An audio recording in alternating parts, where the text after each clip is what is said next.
So students, हमने पढ़ लिया था कि जो राइटर है लेटर को निकालता है और वो उसको पढ़ता है, तो उसमें जिम मैकफर्सन कॉनी को लेटर लिख रहा होता है और उसमें हैंस वोल्फ के बारे में और बताता है कैसे कैसे पीस हुआ, कैसे क्या हुआ। उसके बाद वहाँ पे स्टोरी ख़त्म हो जाती है, लेटर ख़त्म हो जाता है। उसके बाद हम थर्ड पार्ट में आते हैं जहाँ पर राइटर अब लेटर को क्लोज़ कर देता है। उसके बाद क्या करता है देखिए। I folded the letter again and slipped it carefully back into its envelope. Writer says कि उसने लेटर को दोबारा से फोल्ड कर दिया और उसको सावधानी से एनवलप में रख दिया। I kept awake all night, मैं रात भर जगा रहा। By morning I knew what I had to do, मुझे सुबह पता था कि मुझे क्या करना है। आई ड्रोव इनटू ब्रिडपोर्ट, मैं ब्रिडपोर्ट की तरफ चला गया। मैं ब्रिडपोर्ट शहर की तरफ रवाना हो गया। जस्ट अ फ्यू माइल्स अगे, जो कि मुझसे कुछ ही माइल्स की दूरी पर था। I asked a boy walking his dog where Copper Beeches was, मैंने एक आदमी से पूछा, एक लड़के से पूछा जो अपने कुत्ते को टहरा रहा था। मैंने उससे पूछा कि बताओ मुझे कॉपर बीचेस कहाँ पड़ेगा। House number 12 turn out to be nothing but a burn out shell. अब जब मैंने हाउस नंबर 12 को ढूंढना शुरू किया तब मुझे दिखाई पड़ा कि जो हाउस नंबर 12 है, 12 नंबर घर है, वो पूरी तरह से जला हुआ था। द रूफ गैपिंग, जो उसका छत था वो टूटा हुआ था। द विंडोज़ बोर्डेड अप, जो उसकी खिड़कियाँ थी वो टूटी हुई थी। I knocked at the house next door, मैंने उसके जो घर के जो बगल का घर था, मैंने वहाँ पे खटखटाया। And asked if anyone knew the whereabouts of Mrs McPherson, और मैंने वहाँ पर पूछा कि क्या कोई मिसेस मैकफर्सन को जानता है। तो इससे एक बात तो बेटा क्लियर हो गई कि जो राइटर था वो अब मिसेस मैकफर्सन को, यानी कि जो कॉनी मैकफर्सन थी, जो जिम मैकफर्सन ने जिसको लेटर लिखा था, अब राइटर उसको ढूंढने के लिए डॉर्सेट आता है। तो जो मिसेस मैकफर्सन थी, जो कॉनी मैकफर्सन थी, वो जिम मैकफर्सन की वाइफ थी, राइट। चलिए, ओ yes said the old man, तब जैसे ही मैंने उसको नॉक खटखटाया, मैंने उससे पूछा कि क्या आप मिसेस मैकफर्सन को जानते हैं। ओ यस, उसने कहा, said the old man in his slippers, तो उसने जो स्लीपर पहन रखी थी उसने बोला, हाँ मैं जानता हूँ। ही न्यू हर वेल, वो उस औरत को जानता था, जो है कॉनी मैकफर्सन को जानता था। अ लवली ओल्ड लेडी, उसने बताया कि वो मिसेस मैकफर्सन जो है बहुत ही प्यारी औरत थी।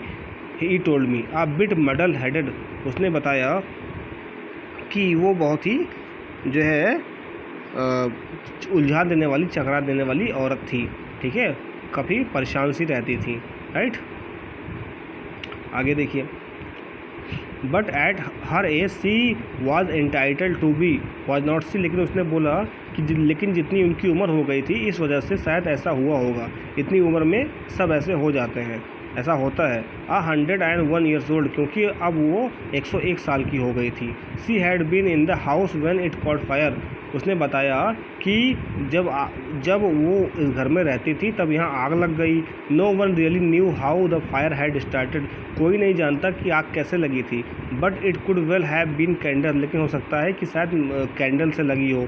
सी used candles rather than electricity, क्योंकि जो कॉनी मैकफर्सन थी वो कैंडल का यूज करती थी, मोमबत्ती का यूज करती थी, इलेक्ट्रिसिटी का यूज़ नहीं करती थी। बिकॉज सी ऑलवेज थॉट, क्योंकि वो हमेशा सोचती थी कि इलेक्ट्रिसिटी जो है वॉज टू एक्सपेंसिव, वो बहुत महंगी होती है। The fire man had got her just in time, fireman आते हैं और समय पर कॉनी मैकफर्सन को निकाल लेते हैं। She was in nursing home now, अब वो एक नर्सिंग होम में थी। ही टोल्ड मी, उस आदमी ने मुझे बताया। बर्लिंगटन हाउस, उस नर्सिंग होम का नाम था Burlington house. On the Dorchester road, जो कि डॉर्चेस्टर रोड पर पड़ता था। On the other side of the town, जो कि कस्बे के दूसरे इलाके में पड़ेगा। चलिए बताइए, कंप्रेंजन चेक में 2 क्वेश्चन है बच्चों, आपको आंसर देना है। Why did the author go to the Bridport, जो ऑथर था वो ब्रिडपोर्ट क्यों गया। Second question is how old was Mrs McPherson now, Mrs McPherson अब कितने साल की थी। वेयर वाज सी, अब वो कहाँ पर थी। चलिए आगे देखिए। I found Burlington house nursing home easily enough, writer कहता है कि अब मुझे बर्लिंगटन हाउस नर्सिंग होम जो था वो जल्दी से मिल गया, आसानी से।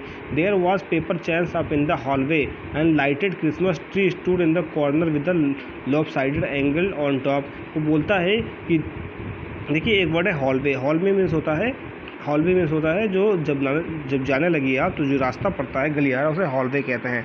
तो राइटर कहता है जैसे मैं रास्ते में गया तो मुझे गलियारा मिला, लाइटेड क्रिसमस, जहाँ पर क्रिसमस ट्री को लाइट से सजाया गया था। इन अ कॉर्नर, उसे एक कॉर्नर पे रखा गया था। With a lopsided angle, उसको तिरछा करके रखा गया था टॉप पर। I said I was a friend come to visit McPherson. जब मैं वहाँ पर पहुँचा उस जगह पर तो मैंने बोला कि मुझे मिसेस मैकफर्सन से मिलना है, मैं उनका दोस्त हूँ। To bring her a Christmas present, मुझे उन्हें एक क्रिसमस का उपहार देना है। I could see through into the dining room, मैं डाइनिंग रूम से देख सकता था। Where everyone was wearing a paper hat, जहाँ पर हर कोई एक पेपर का टोपी पहन रखा था। एंड सिंगिंग, और कोई गाना गा रहा था। The matron had a hat on too and seemed happy enough to see me. तभी वहाँ पर एक मैट्रॉन मीन्स होता है कार्यकर्ता, जो वहाँ मैट्रॉन, ठीक है, मैट्रॉन मीन्स होता है कार्यकर्ता। तो जो कार्यकर्ता था वहाँ का अस्पताल का, नर्सिंग होम का, उसने भी टोपी पहन रखी थी और वो खुश दिखाई पड़ता था। सी इवन ऑफर्ड मी अ माइंस पी, उसने मुझे कुछ खाने के, माइंस पी मतलब एक डिश होता है, उसने मुझे खाने के लिए माइंस पी भी दी। She walked me along the corridor, और वो मेरे साथ कॉरिडोर तक आया। कॉरिडोर मतलब क्या होता है, गलियारा, दरवाज़ा, ठीक है, वो दरवाजे तक मेरे साथ आया। उसने मुझे बताया, राइटर कहता है उसने मुझे बताया, Mrs Macpherson is not in with the others, Mrs Macpherson सबके साथ नहीं रहती हैं। सी टोल्ड मी, उस औरत ने मुझे ये बात बताया। She rather confuse today so we thought it best if she had a good one, तो वो इतना कंफ्यूज रहती हैं इसलिए हमने सोचा कि उन्हें कुछ आराम दिया जाए। She has no family you know, और उसने मुझे ये भी बताया कि उनकी कोई परिवार नहीं है। नो वन विजिट, कोई उनके पास नहीं आता है। So I am sure she will be only too please to see you, तो मुझे लगता है जो वो तुमको देखेंगी तो बहुत खुश हो जाएंगी। She took me into a conservatory with wicker chair. Conservatory, देखिए एक वर्ड होता है कंजर्वेटरी। कंजर्वेटरी का मतलब होता है कक्ष, ठीक है, जो शीशे का बना हुआ कक्ष होता है वो कंजर्वेटरी बोलते हैं। सो उस औरत ने मुझे कंजर्वेटरी में, शीशे के कक्ष में लेकर गई। With wicker chair, wicker chair मतलब क्या होता है, एक चेयर होती है, ठीक है, जिसमें जैसे कि आप देख रहे हैं इस यहाँ पर विकर चेयर, इसको विकर चेयर बोलते हैं, ठीक है। तो विकर चेयर पर के पास मुझको लेकर गई। And potted plants all around and left me, जहाँ पर सारे के सारे पौधे वहाँ पर लगे हुए थे और उसने मुझे वहाँ पर छोड़ दिया। अब देखिए, the old lady was sitting in a wheel chair, तो जो ओल्ड लेडी थी वो व्हील चेयर पर, इसको व्हील चेयर कहते हैं, ठीक है, तो जो आप देख सकते हैं, तो ओल्ड लेडी जो थी वो व्हील चेयर पर बैठी हुई थी। हर हैंड्स फोल्डेड इन हर लैप, उसके जो हाथ थे वो ऐसे बंधे हुए थे, ठीक है, लैप में क्या होता है, बंधे होना, ठीक है, एक जैसे गुच्छेदार बंधे हुए थे। She had silver white hair, उसके जो बाल थे वो बिल्कुल वाइट सिल्वर कलर के थे। And hair pin into a wispy bun, और जो उसका बाल था वो विस्पी मतलब होता है गुच्छेदार, और बन मीन्स क्या होता है, जूड़ा। तो देखिए यहाँ पे विस्पी बन, ठीक है, तो उसका जो बाल था वो जो है बिल्कुल एक गुच्छेदार जो जूड़ा था उसमें बंधा हुआ था। She was gazing out the garden, gazing मतलब होता है निहारना, तो वो गार्डन की तरफ निहार रही थी। हेलो आई सेड, मैंने उससे कहा hello. She turn and look up at me vacantly, उसने तुरंत मेरी तरफ देखा। हैप्पी क्रिसमस कॉनी, मैंने उससे बोला क्रिसमस की बधाई हो कॉनी। आई वेंट ऑन, मैं उससे बात करता चला गया। I found this and it is yours, मैंने उसे बताया कि मैंने इसे प्राप्त कर लिया है और ये तुम्हारा है। As I was speaking her eyes never lift my face, और जैसे ही मैं उससे बात कर रहा था वो एक टक मुझे देखी जा रही थी, वो औरत मुझे एक टक देखती चली जा रही थी। I open the tin box, मैंने टिन बॉक्स को खोला।